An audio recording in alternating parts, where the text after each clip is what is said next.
Hello मेरे प्यारे दोस्तों, कैसे हो आप। तो आज आप लोगों की जो क्लास होने वाली है वो क्लास 10th मैथ की फर्स्ट यूनिट की क्लास होने वाली है। और फर्स्ट यूनिट का नाम क्या है? उसका नाम है वास्तविक संख्या, रियल नंबर। तो चलिए अपन स्टार्ट करते हैं। देखते हैं इस क्लास में अपन क्या सॉल्व करें। इस क्लास में अपन जो इंपॉर्टेंट ओटी हैं उन्हें अपन सॉल्व करेंगे। ठीक है, तो चलिए अपन स्टार्ट करते हैं। देखते हैं वास्तविक संख्या है रियल नंबर। इसमें पहला क्वेश्चन क्या है, पहला क्वेश्चन पढ़ते हैं चलो। किसी पूर्णांक m के लिए प्रत्येक सम पूर्णांक का रूप होगा। मतलब ये अलग अलग फॉर्म दिए हुए हैं। पहला दिया हुआ है m, दूसरा है m+1, तीसरा है 2m, चौथा है 2m+1। तो इसमें से तुम्हें ये बताना है इसमें से ऐसा कौन सा ऑप्शन जो है उसमें हमेशा अगर m की जगह किसी भी पूर्णांक को अपन ले लें तो वो सम पूर्णांक का है। कौन सा है? सम पूर्णांक। तो अपन पहले देखते हैं, जो पहला ऑप्शन लेते हैं ए में क्या दिया हुआ है। अगर मान लो m की जगह अपन 1 पुट करें तो 1 आएगा। अगर m की जगह 2 पुट करें तो 2 आएगा। अगर m की जगह 3 रखें तो कितना आएगा? 3। तो इसमें क्या आ रहा है? इसमें सम भी आ रहा है और क्या आ रहा है? विषम आ रहा है। पर इसने पूछा क्या है?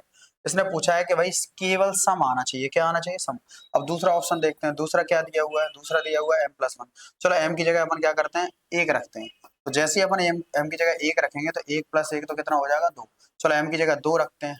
अभी अपन ने 1 रखा, अब m की जगह 2 रखते हैं तो 2 + 1 तो कितना आ जाएगा? 3। चलो अब m की जगह 3 रखते हैं। जैसे अपन 3 रखेंगे 3 + 1 तो कितना आ जाएगा? 4। इसमें भी सम आ रहा है और क्या आ रहा है? विषम। पर पूछा क्या है? सम पूर्णांक आना चाहिए। चलते हैं अब अपन देखते हैं ना तीसरा। तीसरा ऑप्शन क्या है? सी में दिया हुआ है 2m। चलो m की जगह 1 रखते हैं। क्या रखते हैं? 1। तो जैसे ही तुम m की जगह 1 रखोगे तो आंसर क्या आएगा? 2 आएगा। चलो अब m की जगह ना एक काम करते हैं, 3 रखते हैं। तो 3 रखेंगे तो कितना आएगा? 6। चलो m की जगह कितना रखते हैं? इस m की जगह रखना है। अभी मैंने 2 रखा था, फिर 3 रख लिया, अब 4। 4 दूनी 8। चलो और रखते हैं m की जगह 5 रखते हैं। तो 5 दूनी 10। क्या क्या नंबर आ रहा है? 2 आ रहा है, 6 आ रहा है, 8 आ रहा है, 10 आ रहा है। तो इसने पूछा क्या था कि सम पूर्णांक आना चाहिए। तो इसका आंसर क्या होगा? इसका आंसर हो जाएगा सी। क्या होगा? सी। अब देखते हैं अगला क्वेश्चन। अगला क्वेश्चन क्या कह रहा है? किसी पूर्णांक q के लिए प्रत्येक विषम पूर्णांक का रूप होगा। मतलब पहले इसने पूछा था कि सम होना चाहिए, लेकिन अब क्या पूछा है? अब बोल रहा है कि भाई विषम होना चाहिए। तो अभी देखते हैं भाई, जब मैंने केवल m लिया था तो m में क्या आ रहा है? सम विषम दोनों आ रहा है। जब मैंने m+1 लिया तो इसमें क्या आ रहा है? इसमें सम और विषम दोनों आ रहा है। जब मैंने 2m लिया तो इसमें भी क्या आ रहा है? इसमें केवल सम आ रहा है। क्या आ रहा है? सम। इसमें ऑप्शन देखते हैं। पहला ऑप्शन क्या है? q है। दूसरा ऑप्शन क्या है? q+1 है। तीसरा ऑप्शन क्या है? 2q है। और चौथा ऑप्शन क्या है? 2q+1। ठीक है। अभी मैंने जी चेक नहीं किया था, चलो ये डी वाला भी चेक करते हैं कि डी वाले में कंडीशन क्या होती है। डी वाला क्या दिया था? 2m+1। ठीक है। अब मान लो m की जगह अपन 1 रख रहे हैं। कितना रख रहे हैं? 1। चलो रखते हैं।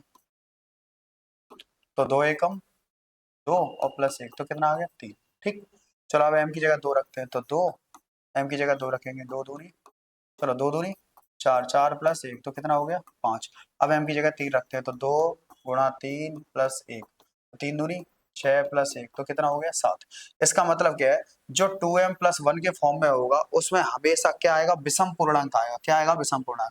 तो भाई यहाँ लिखा है 2m+1, इस वाले में क्या लिखा है? 2q+1। भाई एक बात बताओ, m पे नहीं आया तो q पे भी नहीं आएगा, m+1 पे नहीं आया तो q+1 पे भी नहीं आएगा। इसमें आ रहा था सम और 2m+1 में क्या आ रहा है? विषम आ रहा है। तो इसी के जैसा सेम ऑप्शन, भाई m की जगह तो केवल q ही तो है, तो इसका आंसर क्या हो जाएगा? इसका आंसर होगा डी। क्या हो जाएगा? डी। अब अपन देखते हैं अगला क्वेश्चन। ठीक, अगला क्वेश्चन क्या कह रहा है?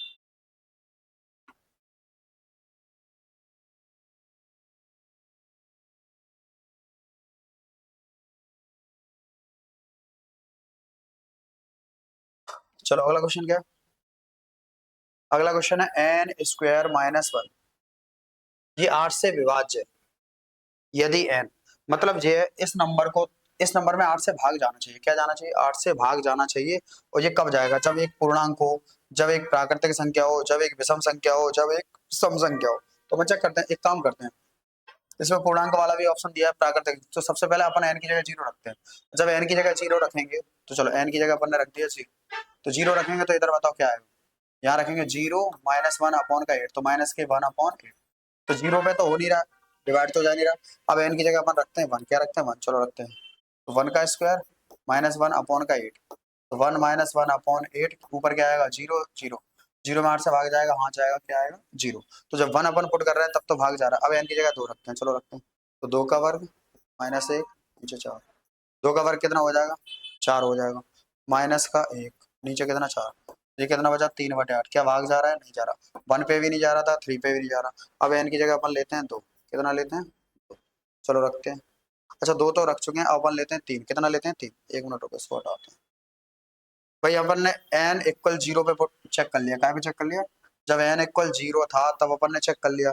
n इक्वल 1 पे चेक कर लिया, और जो n इक्वल कितने पे चेक कर लिया? 2 पे। अब अपन चेक करेंगे n बराबर 3 पे। कितने पे?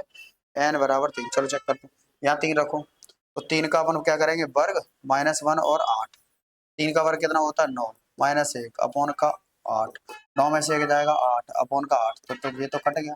तो बताओ भाग कब कब जा रहा है? जब अपन ने n बराबर 1 रखा तब भाग जा रहा था, जब n बराबर 3 रखा तब भाग जा रहा था। तो मतलब 2 पे भाग नहीं जा रहा था। इसका मतलब क्या है कि n जब एक विषम संख्या होगी तब इसमें 8 से भाग जाएगा, और जब और कोई संख्या होगी तब भाग नहीं जाएगा। तो इसका आंसर क्या होगा? एक विषम पूर्णांक। तो इसका आंसर हो जाएगा सी। क्या हो जाएगा? सी। चलिए अपन देखते हैं अगला क्वेश्चन।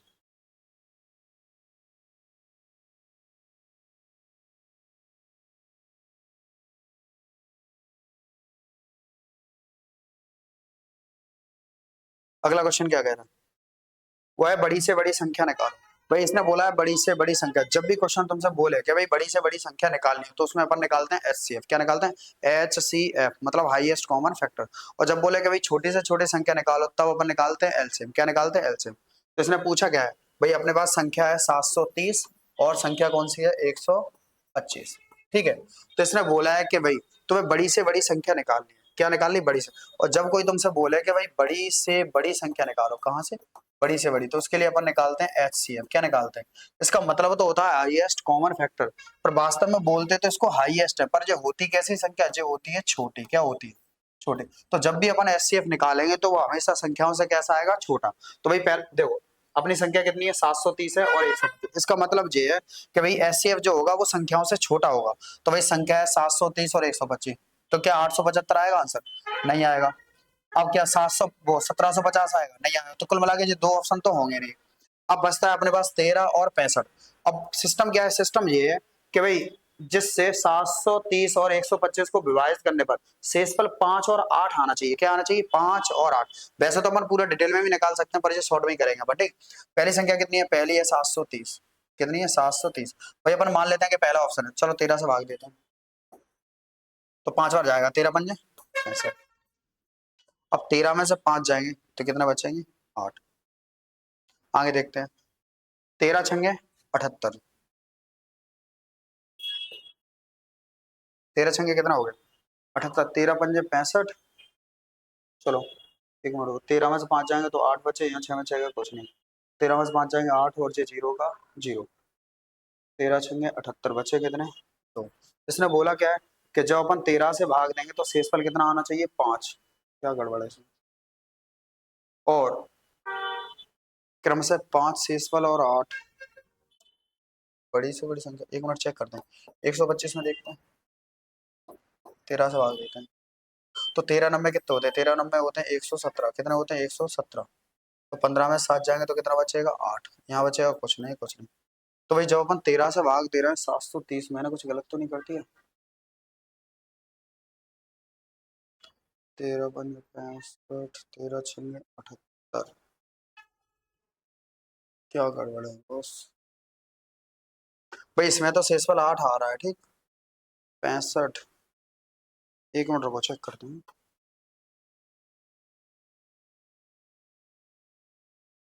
चलो पूरा डिटेल में करते हैं, जो भी आंसर आएगा वो चेक कर लेंगे। क्या पता कुछ गड़बड़ हो। बड़ी से बड़ी संख्या निकालनी। क्या निकालनी है? बड़ी। बड़ी से बड़ी। और शेषफल कितना आना चाहिए? 5। तो मान लो जब पहली संख्या में भाग देंगे तो शेषफल तुम्हारा आएगा 5। कितना आएगा? 5। और जब दूसरी संख्या में भाग देंगे तब तुम्हारा शेषफल कितना आएगा? 8। तो सिस्टम ये रहता है कि जो शेषफल चाहिए होता है पहले उसको माइनस करते हैं। चलो करते हैं। तो 10 में से 5 जाएगा, कुल मिला के जो बचेगा अपना 725। ठीक। अब 8 से भाग देते हैं। पहले 8 माइनस करो इसको। तो 15 में से 8 जाएंगे तो बचेंगे 7, और 7 7, तो ये आ गया 1 1 7। चलो अब भाई क्या करना है? अब देखो एक मिनट। अब अपन को निकालना है एचसीएफ। क्या निकालना है? एचसीएफ। चलो निकालते हैं। भाग देते हैं। चलो 7 तो 9। चलो 5 से भाग देते हैं। 5 एकम 5, और 5 चौक 20, और 5 25। फिर 5 से भाग देते हैं। 5 दूनी 10, और 5 नब्बे 45। कुछ गड़बड़ है बहुत इसमें। चलो इसको अपन देखेंगे बाद में। हाँ क्या, एक मिनट हो, क्वेश्चन चेक करते हैं।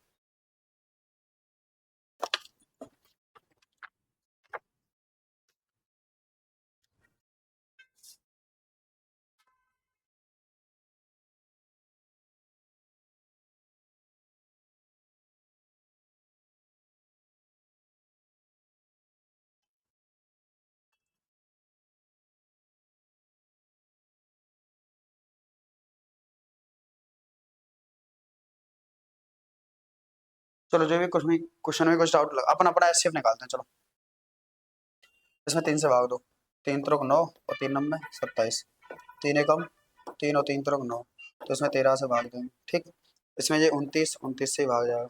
अब जो क्वेश्चन का ऑप्शन ही गलत है। ठीक है, अगर यहाँ पे अपन एचसीएफ निकालें, क्या निकालें एचसीएफ, तो कुछ कॉमन नहीं है, तो एचसीएफ अपना कितना होता है 1। तो इस क्वेश्चन का आंसर क्या होगा 1 होगा। क्या होगा 1। अब ये लोग आंसर दे रहे हैं 13 पर, भाई 13 का अगर अपने इसमें भाग दे रहे हैं 5 माइनस करने के बाद 725, तो ये कट तो रानी है, तो इसका आंसर कितना होगा एचसीएफ होगा 1। अब अपन देखते हैं अगला क्वेश्चन। हाँ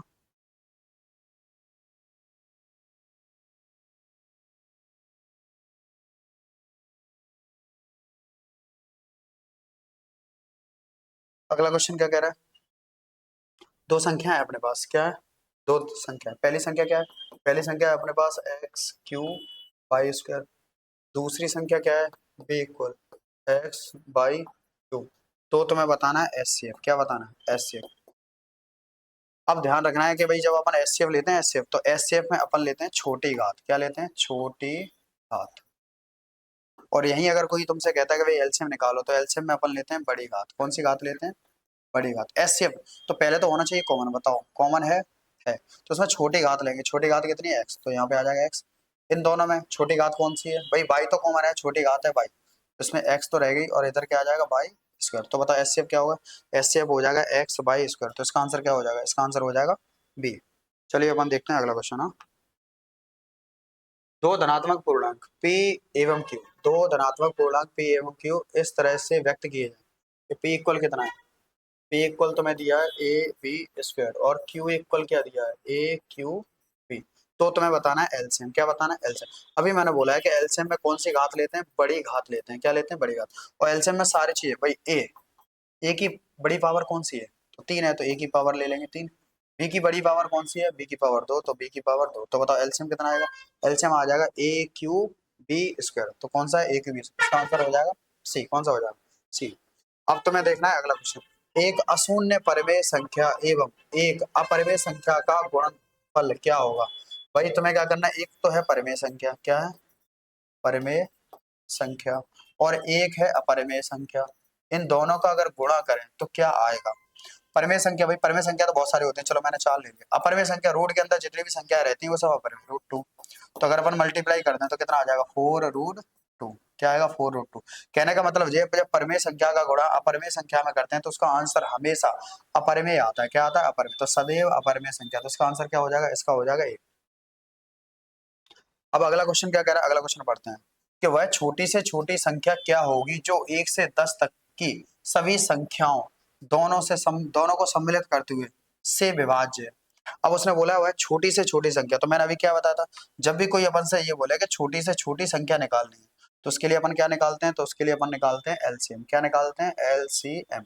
कहाँ तक की संख्या है अपने पास, संख्या है 1 से लेकर 10 तक। चलो देखते हैं 1 2 3 4 5 6 7 8 9 10, और इन सभी संख्याओं का सम्मिलित रूप से, मतलब वह छोटी छोटी संख्या निकाले। जब भी बोले कि छोटी छोटी, तो उसको लिए निकालना होता है अपन को एलसीएम। क्या निकालना होता है एलसीएम। और सुनो एल का मतलब होता है लोएस्ट, लोएस्ट का मतलब क्या होता है छोटा। इसे बोलते तो छोटा है पर रियल में जब वास्तव में होता है बड़ा। कैसा होता है बड़ा। तो जो भी अपना आंसर होगा वो एक बड़ी संख्या होगा। क्या होगा, बड़ी संख्या। भाई ये बताओ 1 से लेकर 10 तक, अभी एलसीएम निकालते गुणा का, जैसे मान लो अपन क्या करें, 10 का गुणा 9 में करो 90 आएगा, और 90 का 8 में करेंगे 9 8 72। मतलब समझ रहे हैं कि भाई 10 तो आना नहीं है, तो 10 हो नहीं सकता, 100 हो नहीं सकता, इन दोनों में से कोई आंसर होगा। ठीक है, तो भाई देखो अपन करते हैं कैसे करते हैं। एक अकेले का एलसीएम कितना आता है, एक आता है। दो अकेले का एलसीएम कितना आता है, दो आता है। तीन अकेले का एलसीएम कितना आता है, तीन आता है। चार, चार का एलसीएम आता है दो गुणा दो, कितना आता है दो गुणा दो, तो दो अपने पास लिखा है, दो और लिख देंगे। पांच अकेले का एलसीएम आएगा पांच, क्या पांच है इसमें, नहीं है, तो अपन पांच लिख देंगे। ठीक, अब छह, छह का एलसीएम कितना आता है, छह का आता है 2 गुणा 3, तो 2 है 3 है, कोई दिक्कत नहीं। 7, 7 इसके अंदर है क्या, 7 नहीं है, तो अपन क्या करेंगे 7 भी लिख दें। 8, 8 में क्या लिखते हैं, 2 दूनी 4 दूनी 8, 8 में 2 कितनी बार आ रहा है, 3 बार आ रहा है, तो एक बार तो ये रहा, एक बार ये रहा, एक बार अपन और लिख देंगे, ठीक। अब 9, 9 का एलसीएम कितना आएगा, 3 गुणा 3, तो 3 तो एक तो है अपने पास, एक 3 नहीं है तो एक और लिख देंगे, लिख दिया। 10, 10 का क्या आएगा, 2 गुणा 5, तो 2 है अपने पास, 5 है, बस इनका गुणा करना, क्या करना है, गुणा।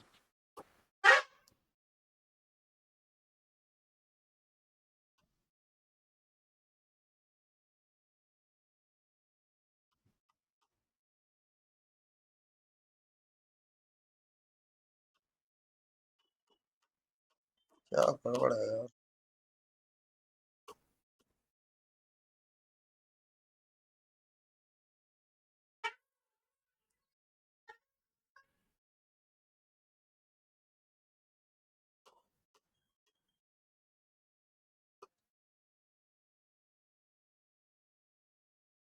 चलो अभी निकालना, 1 सेकंड रुको यार, कुछ गड़बड़ है।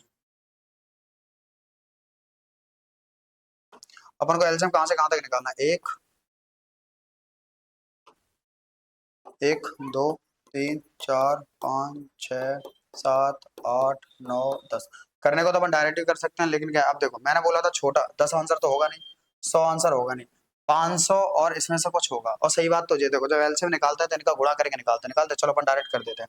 डायरेक्ट कैसे करेंगे भाई, मान लो इन दोनों का एलसीएम निकालना है, तो अपन क्या करेंगे, 9 गुणा कर देंगे 10, तो यहाँ लगभग आएगा 90, कितना आएगा 90, कुल मिला के लास्ट में एक जीरो आएगा, क्या आएगा, जीरो। तो इस ऑप्शन में किसमें लास्ट में एक जीरो, छोटा आंसर होगा नहीं, छोटा आंसर होगा नहीं, होगा आंसर बड़ा, तो बड़े में इसमें तो जीरो है नहीं है, इसमें अकेला जीरो है, तो आंसर हो जाएगा अपना चाहिए। चाहो तो अपन पूरा करके देख ले रहे हैं, चलो पूरा भी कर ले रहे हैं। चलो देखो, दो, एक अकेले का एलसीएम एक आता है, दो अकेले का एलसीएम दो आता है, तीन अकेले का एलसीएम तीन आता है, चार का जो एलसीएम आता है वो आता है 2 गुणा 2, इसमें दो कितनी बार है, 2 बार, और यहाँ कितनी बार है, एक बार, एक और लिख देंगे अपन, तो ये लिख दिया, ठीक। पांच अकेले का एलसीएम आता है 5, 5 इसके अंदर नहीं है तो 5 लिख देंगे। छह का एलसीएम आता है 2 गुणा 3, कितना आता है, 2 गुणा 3, 2 गुणा 3 अपने पास है। सात अकेले का एलसीएम आएगा 7, 7 इसके अंदर नहीं है तो 7 लिख दो। आठ अकेले का एलसीएम कितना आएगा, 8 अकेले का एलसीएम आएगा 8, कैसे लिखेंगे, 2 दूनी 4 दूनी 8, दो कितनी बार है अपने पास, एक दो, तो एक बार और लिख दो। 9 अकेले का एलसीएम कितना आएगा, 3 गुणा 3, तो 3 एक बार है, एक बार और लिख दो 3। 10 का एलसीएम कितना आएगा, 2 गुणा 5, तो 2 भी है 5 भी है, चलो करते हैं गुणा। तो 6, 6 दूनी 12, 12 पंजे 60, तो यहाँ आंसर आ गया अपना 60, ठीक। 7 दूनी 14, 14 तिया 42, तो ये आ गया अपना 42। चलो करते हैं गुणा, जीरो का जीरो, 6 दूनी 12 की 2, हासिल एक, 6 चौके 24 और एक 25, तो आंसर कितना आएगा, 25 20, तो इसका आंसर क्या होगा, इसका आंसर हो जाएगा डी, ठीक। चलिए अपन देखते हैं अगला क्वेश्चन। हाँ,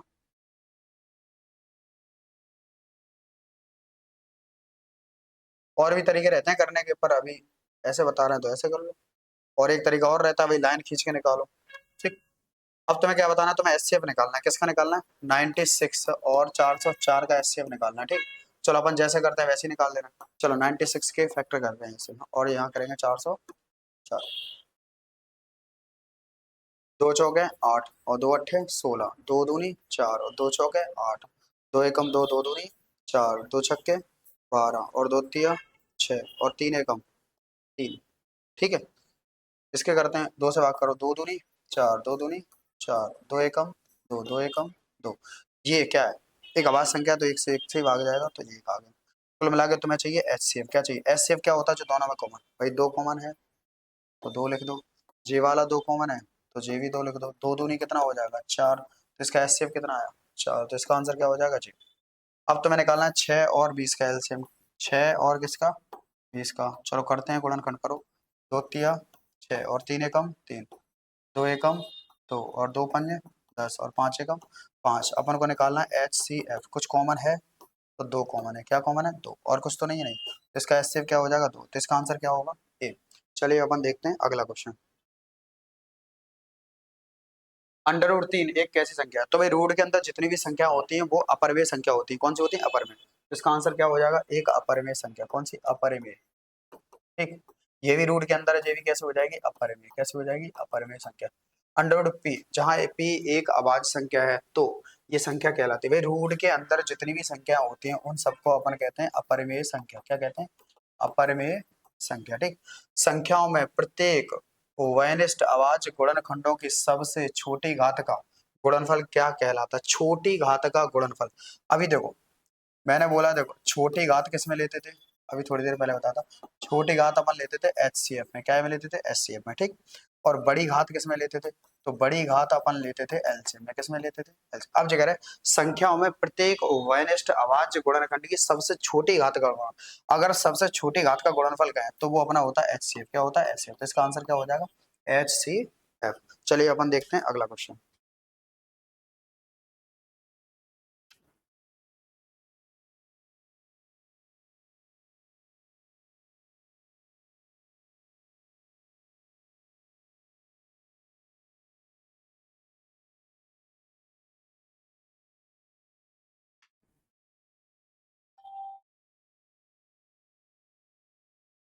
चलो अपन देखते हैं अगला क्वेश्चन।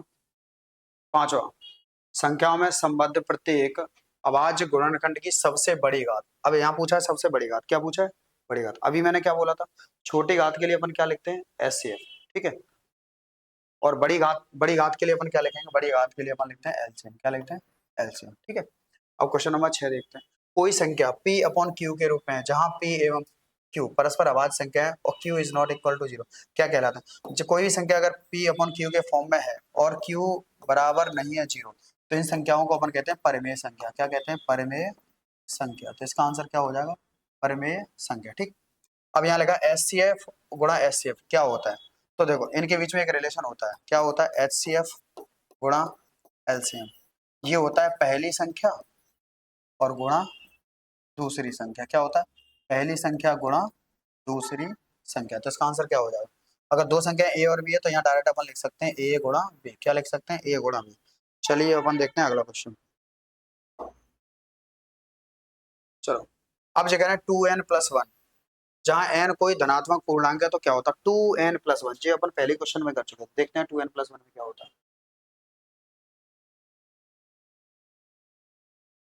ये अपन हटा चुके हैं, चलो फिर देख ले रहे हैं। यहाँ लिखा है 2n+1। क्या लिखा है? 2n+1। चलो n n बराबर एक रखो। जैसे n बराबर एक रखेंगे तो 2 गुणा 1 प्लस, तो 2 एकम 2 और 1 3। ठीक, n बराबर 2 रखो, 2, तो 2 दूनी 4 और 1 5। n बराबर 3 रखो तो 2 गुणा 3 प्लस 1, द्वितीय 6 और 1 7। 2n+1 में कौन सी संख्या आ रही है? इसमें आ रही है विषम संख्या। कौन सी आ रही है? विषम। तो इसका आंसर क्या होगा? पहले का आंसर हो जाएगा विषम संख्या। ठीक, अब 2m, जैसे यहाँ पे लिखा है 2m, तो m बराबर 1 रखो, तो जैसे m बराबर 1 रखेंगे तो आएगा 2, m बराबर 2 रखेंगे तो आएगा 4, m बराबर 3 रखेंगे तो ये कितना आएगा? 6। तो बता यहाँ क्या आ रहा है? तो यहाँ आ रहा है सम। तो उसके लिए तो होगा विषम और इसके लिए क्या हो जाएगा? सम। तो इसका आंसर क्या हो जाएगा? ठीक, अब ये कह रहे हैं कि धन पूर्णांक। अभी पहले ये देखते हैं कि परमेय अपरमेय संख्याएं क्या होती है। परमेय और अपरमेय संख्याएं क्या होती है, पहले ये देखते हैं पांचवा वाला। जब भी रूट के अंदर क्या आ जाए? माइनस आ जाए। क्या आ जाए? माइनस। तो इन्हें अपन बोलते हैं काल्पनिक संख्या। क्या बोलते हैं? काल्पनिक संख्याएं, या इन्हें अपन बोलेंगे अधिकल्पित संख्याएं। क्या बोलेंगे? अधिकल्पित संख्या। अब इन्होंने बोला है कि धनात्मक पूर्णांक। क्या बोला है? धनात्मक पूर्णांक। पहले तो हमें ये बताओ, प्राकृत वो संख्या जो होती है ना, यहाँ पे अपन ने लिख दिया जीरो, यहाँ पे 1 2 3 4, इस साइड जाते हैं ये सारी संख्याएं रहती हैं धनात्मक। क्या रहती हैं? धनात्मक। और इस साइड अगर अपन जाएंगे तो -1 -2 -3 -4, इस साइड सारी संख्याएं कैसी रहती हैं? ऋणात्मक। कैसी रहती हैं? ऋणात्मक। इन सभी संख्याओं को अपन क्या कहते हैं? इन सभी संख्याओं को अपन कहते हैं संपूर्ण संख्या। क्या कहते हैं? संपूर्ण संख्या। ठीक है, अब होता क्या है, इन्हें अपन कहते हैं धनात्मक पूर्णांक। क्या कहते हैं? धनात्मक पूर्णांक। और इन्हें अपन कहते हैं ऋणात्मक पूर्णांक। क्या कहते हैं? ऋणात्मक पूर्णांक। और जो जो धनात्मक पूर्णांक है इन्हीं को अपन कहते हैं प्राकृतिक संख्या। क्या कहते हैं? प्राकृतिक संख्या। अब बताओ, जे धन पूर्णांक उसने बोला तो क्या हो जाएगा? तो जो हो जाएगा अपना प्राकृतिक संख्या, क्योंकि जो धनात्मक पूर्णांक होते हैं वो अपने चालू होते हैं 1 से, इन्हीं को अपन कहते हैं प्राकृतिक संख्या। ठीक, अब कौन सा बचा है? परमेय और अपरमेय संख्या। परमेय अपरमेय संख्या जितनी भी होती है वो सारी संख्या वास्तविक संख्याओं के अंतर्गत आती हैं। कैसे? उसे अपन यहाँ देखते हैं। जैसे कोई पूछे तुमसे, भाई जी हमने लिखा वास्तविक संख्या। क्या लिखा? वास्तविक संख्या। तो सही बात तो ये है कि इसके अंदर सम संख्या है, विषम संख्या है, और क्या कहते हैं, सम विषम परमेय अपरमेय इसके अंतर्गत सारी संख्याएं आती हैं, ठीक है। अब कोई पूछे, चलो पहले यहाँ लिखते हैं, ये परमेय संख्या और एक कौन सी है, अपरमेय संख्या। कौन सी? अपरमेय संख्या, ठीक। सही बात तो ये है कि जितनी भी जो वास्तविक संख्या है, वास्तविक संख्याओं के अंतर्गत परमेय संख्या भी आती है और कौन सी आती है, अपरमेय। कहने का मतलब ये है कि जो परमेय संख्या होगी वो वास्तविक संख्या होगी, और जो अपरमेय संख्या होगी वो भी एक क्या होगी, वास्तविक संख्या होगी। क्या होगी? वास्तविक संख्या। तो इसका आंसर क्या हो जाएगा? वास्तविक संख्या। चलिए अपन देखते हैं अगला क्वेश्चन। प्रत्येक प्राकृतिक संख्या पूर्ण संख्या होती है। तो भाई प्राकृतिक संख्या जो होती है, प्रत्येक प्राकृतिक प्राकृतिक संख्या कहाँ से चालू होती है? एक से कहां तक जाएंगे? अनंत तक, ठीक। प्रत्येक प्राकृतिक संख्या एक पूर्ण संख्या होती है। तो ये बात बिल्कुल सही है कि जो भी ये प्राकृतिक संख्या है, पूर्ण संख्या है, तो उसमें अपन क्या करें, देखो 0 1 2 3 4, इधर भी पूर्णांक -1 -2 -3 सारी संख्या आएंगी। तो ये बात बिल्कुल क्या है? सत्य है। अब इसने बोला प्रत्येक पूर्णांक एक प्राकृतिक संख्या है। भाई ये बताओ प्रत्येक पूर्णांक, क्या ये इसके अंतर्गत आ रहा है? नहीं आ रहा। क्या ये इसके अंतर्गत आ रहा है? नहीं आ रहा। तो ये अपना हो जाएगा असत्य। कैसा हो जाएगा? असत्य। प्रत्येक परमेय संख्या एक वास्तविक होती है। अभी मैंने क्या बताया? प्रत्येक परमेय मतलब ये परमेय संख्या है, ये परमेय संख्या वास्तविक होगी। प्रत्येक परमेय संख्या कैसी होगी? वास्तविक। और प्रत्येक अपरमेय संख्या भी कैसी होगी? वास्तविक। चलो पढ़ते हैं। प्रत्येक परमेय संख्या वास्तविक संख्या होती है, बिल्कुल सही है। इसे अपन बोलेंगे सत्य। क्या बोलेंगे? सत्य। अब इन्होंने उल्टा बोल दिया कि प्रत्येक वास्तविक संख्या अपरमेय होती है, तो नहीं होती। देखो भाई, प्रत्येक परमेय संख्या वास्तविक हो जाएगी, ये बात सही है। प्रत्येक अपरमेय संख्या वास्तविक हो जाएगी, पर उल्टा इसका रिवर्स सही नहीं होता। वास्तविक देखो, कुछ वास्तविक संख्याएं अपरमेय हो जाएंगी, कुछ वास्तविक संख्याएं क्या हो जाएगी? परमेय। कुछ संख्या होंगी, सभी संख्याएं नहीं होंगी। तो ये अपना कैसा हो जाएगा? ये अपना हो जाएगा असत्य। क्या हो जाएगा? असत्य। अब अगला क्वेश्चन पढ़ते हैं। प्रत्येक पूर्णांक p अपॉन q के रूप में व्यक्त किया जा सकता है जहां p एवं q कोई पूर्णांक है लेकिन q बराबर नहीं है 0। तो इन्हें अपन कहते हैं परमेय संख्या। p बटे q के रूप में जो भी संख्या लिखी जाती है उन्हें अपन क्या कहते हैं? परमेय संख्या। और जहां q बराबर क्या नहीं होता? 0। और अंडर रूट 2 क्या है? अंडर रूट 2 एक परमेय संख्या है? नहीं, ये है अपना असत्य। क्या है? असत्य। अच्छा, सत्य असत्य बताने थे, एक मिनट रुको। प्रत्येक पूर्णांक p अपॉन q के रूप में व्यक्त किया। भाई इसने बोला कि प्रत्येक पूर्णांक को p अपॉन q के रूप में व्यक्त किया जा सकता है जहां p एवं q कोई पूर्णांक है लेकिन q बराबर नहीं 0। तो ये भी अपना सत्य है। क्या है? सत्य। प्रत्येक पूर्णांक भाई चाहे माइनस वाले हो चाहे प्लस वाले हो, सबके नीचे कुछ भी अपन ले सकते हैं, 1 ले सकते हैं। तो सारे संख्याएं कैसे होती हैं? पूर्णांक। ये बात बिल्कुल सही है। चलिए अपन देखते हैं अगला क्वेश्चन। अब ये कह रहे हैं 4 एवं 5 का तुम्हें एचसीएफ निकालना है। तो भाई 4 ये रहा, 5 ये रहा, 5 एकम 5 और 2 दूनी 4, 2 एकम 2। क्या कुछ कॉमन है? नहीं। तो एचसीएफ कितना आएगा? जहां कुछ कॉमन नहीं होता वहां आता है एचसीएफ 1। पर 4 एवं 5 का महत्तम समावर्तक क्या होगा? तो वो हो जाएगा 1। 3 और 12 का एलसीएम निकालना है। किसका? 3 और 12 का एलसीएम। एलसीएम अपन एक साथ निकालते हैं। चलो करते हैं। 2 छक्के 12, द्वितीय 6 और 3 एकम 3। गुणा कर लो, 2 गुणा 2 गुणा 3। तो 2 दूनी 4, 4 3 12। तो बताओ एलसीएम कितना आएगा? इसका एलसीएम आ जाएगा 12। दो संख्याएं ए एवं बी के एलसीएम एवं एचसीएफ क्रमशः एक्स और वाई है। एक्स और वाई है, तो ए बी और एक्स और वाई में क्या संबंध होगा? तो इसका संबंध आपको याद हो, क्या होता है? ये होता है ए इंटू बी बराबर एलसीएम इंटू एचसीएफ, ठीक है।